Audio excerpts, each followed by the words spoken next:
É uma medida do presidente, claro, para fazer frente a essas críticas dos políticos conservadores de direita que usam muitos desses temas para desgastar o governo. Então, é o presidente Lula riscando o chão, dizendo, ó, nós também não concordamos com isso, Thomas. Vamos recordar que das poucos projetos que o vereador Carlos Bolsonaro apresentou e conseguiu aprovar em todo o seu período como legislador na Câmara dos Vereadores do Rio de Janeiro, sempre estavam relacionados à questão da linguagem neutra. Isso pré-Jair Bolsonaro, presidente da República. Assim, sempre foi uma pauta. A questão do ataque a qualquer tipo de politicamente correto e especialmente em relação à linguagem neutra, ela sempre foi uma coisa que era muito próxima à família Bolsonaro e ao discurso da direita, tanto no Brasil como nos Estados Unidos. O fato, obviamente, que o governo está fazendo é criar um hedge, né? Criar uma forma de falar, olha, nós não vamos falar sobre isso, nós temos aqui, olha, nós também concordamos nessa ponte, nós não vamos discutir, nós não vamos colocar esse assunto para ser discutido. É um tipo de derrota política no sentido de que isso é uma tese cara a muitos grupos dentro da esquerda. O que o governo está fazendo é basicamente se colocando dentro de um circuito e falar, nós não vamos discutir isso, a gente quer discutir a grande política que é a economia, a segurança pública, todas as soberania, enfim, todas as outras questões. E nós não queremos apanhar por questões, aspas, menores, muitas aspas isso aqui, sobre comportamento. Vai funcionar? Não, não vai.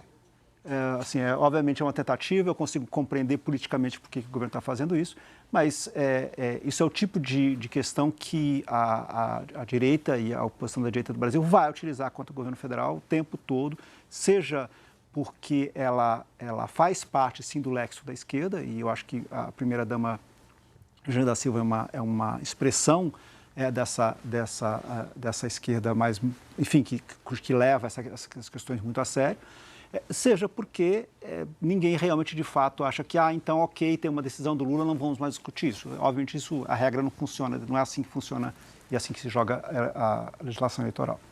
Você, Flávia.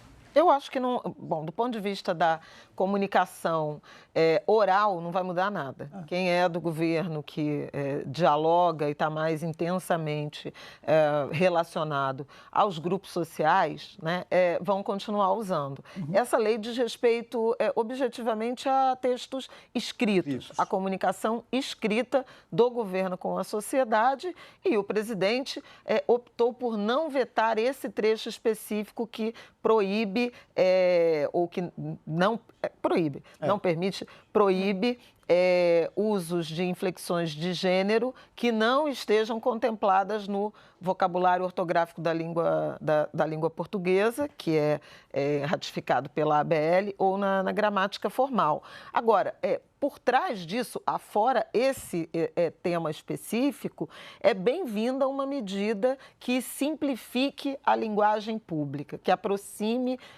cidadão, sociedade dos textos públicos. Eu queria lembrar que o ex-ministro agora, né, do Supremo Tribunal Federal, Luiz Roberto Barroso, quando assumiu a presidência do Supremo, encampou essa ideia da linguagem simples no texto e na vocalização dos ministros do Supremo como uma bandeira na direção de tornar compreensível a linguagem, e no caso do judiciário ainda mais hermético, e isso contempla de alguma forma.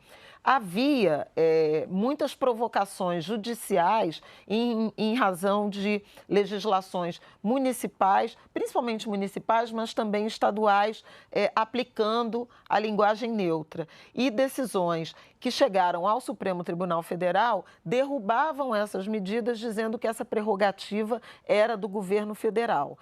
Essa legislação, ela põe fim a todo esse ambiente de judicialização acerca da linguagem neutra. Mas, sem dúvida alguma, do ponto de vista político, é um aceno de Lula, do presidente da República, Ricardo Lewandowski também assina a sanção, Esther Dweck, ministra da Gestão, e o próprio advogado-geral da União. É um aceno a um campo, Jorge Messias, possível ministro potencial sucessor de Barroso no Supremo Tribunal Federal, ratificam, assinam essa sanção e, obviamente, acenam para um grupo conservador que usa, inclusive, a linguagem neutra de forma depreciativa e para desqualificar o outro campo, o campo adversário. Acho que não é nem um aceno ao conservador, é um aceno à turma do centro que não decidiu ainda para onde vai. Porque quem usa esse tipo mas com notas conservadoras, né? Quem usa essa linguagem já vai votar no Lula. Então, o Lula não precisa fazer aceno. O voto está dado. Sim. Apesar de muitas cobranças dessa turma de que é preciso, sim, tal, mas quando a gente fala de cálculo político eleitoral, sendo bem pragmática na análise, o governo está fazendo matemática, né? Como tudo, a gente acaba voltando para a conta. Então, a conta para que abrir? Acho que é um aceno, mas acho que é mais do que um aceno. É para evitar abrir flancos de desgaste para um governo que tem pouca gordura para queimar. Até porque, como a gente está vendo pelas pesquisas, tudo bem, é fotografia, é foto, mas vai ter pouca margem ali de disputa de voto. Vai ser um pouco para cá, um pouco para lá. É um conservador, né? É um centro, você está mencionando centro, mas me parece que não é um centro que é liberal, no chamado liberal nos costumes. Se for um centro, eu acho que é mais a uma direita conservadora, assim, que repele, né, esse linguajar e essa agenda, que não diz respeito a eles, na verdade. É sobre outras pessoas e há uma tentativa de intervir nesse debate, nessa tentativa de uma linguagem mais inclusiva. De todo modo, foi o aceno que Lula fez e isso é inequívoco. Poderia ter vetado e ter o veto derrubado e não fez. Tem muita gente dentro do governo com quem eu converso que sempre se queixa, desde o começo, de que quando o presidente se perde nas chamadas pautas identitárias, ele entrega de bandeja munição para a oposição. Então, que teve todo um trabalho nos últimos meses para tentar tirar essas pautas do caminho e tentar tratar ali do dia a dia da Dona Maria. Assim, o que as pessoas estão, de fato, preocupadas e como elas vão resolver aquilo. Então, estou dizendo que funciona, estou dizendo que essa é a estratégia do governo. Porque, da mesma forma que a oposição comemora gol do governo, o governo comemora gol contra, como a gente mostrou agora com o PL antifacção, a oposição também comemora, quando o governo erra. Então, na visão da oposição, isso é um erro. E na visão de muita gente, realmente, isso é um tema que você poderia discutir se os outros temas prioritários do país estivessem já sendo debatidos. E muitas vezes não é o que acontece. Desculpa, Dani, eu te cortei. Não, imagina. Me parece que na prática existe um cálculo eleitoral que não está sendo feito apenas no Brasil. Se a gente pega a recente vitória do prefeito de Nova York, você teve ali uma diminuição bastante relevante da intensidade de pautas identitárias para o aumento das pautas econômicas. Você pega os vídeos dele nas redes sociais, ele está falando de aluguel, ele está falando de preço da passagem de ônibus, ele está falando da dificuldade que os pequenos empreendedores da cidade têm para vencer a burocracia. E me parece que já tem alguns meses que o governo Lula está fazendo esse movimento, essa ideia de que, olha, me parece que o caminho eleitoralmente mais viável seja uma preocupação com temas econômicos, uma preocupação maior com temas econômicos e uma preocupação menor com temas identitários. Aqui não tem nenhum juízo de valor, me parece um cálculo pragmático de onde eu tenho que canalizar a minha energia, onde eu devo colocar minha força se eu quero ter sucesso na eleição de 2026. Essas pautas econômicas, digamos assim, do dia a dia das pessoas, elas acabam tocando mais gente e são potencialmente mais favoráveis do ponto de vista eleitoral. Malu.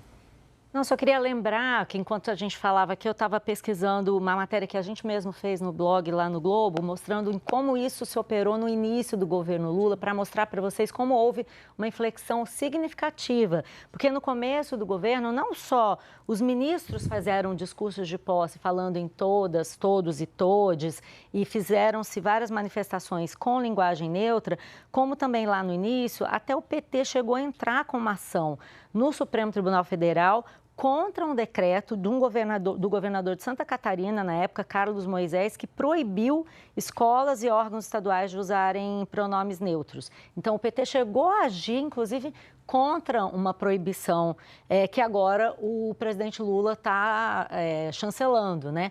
Então, realmente, eu acho que isso é uma questão que não pode ser vista como menor. Está tudo dentro de um contexto em que o pragmatismo acho que está mandando muito mais do que qualquer outra avaliação, né?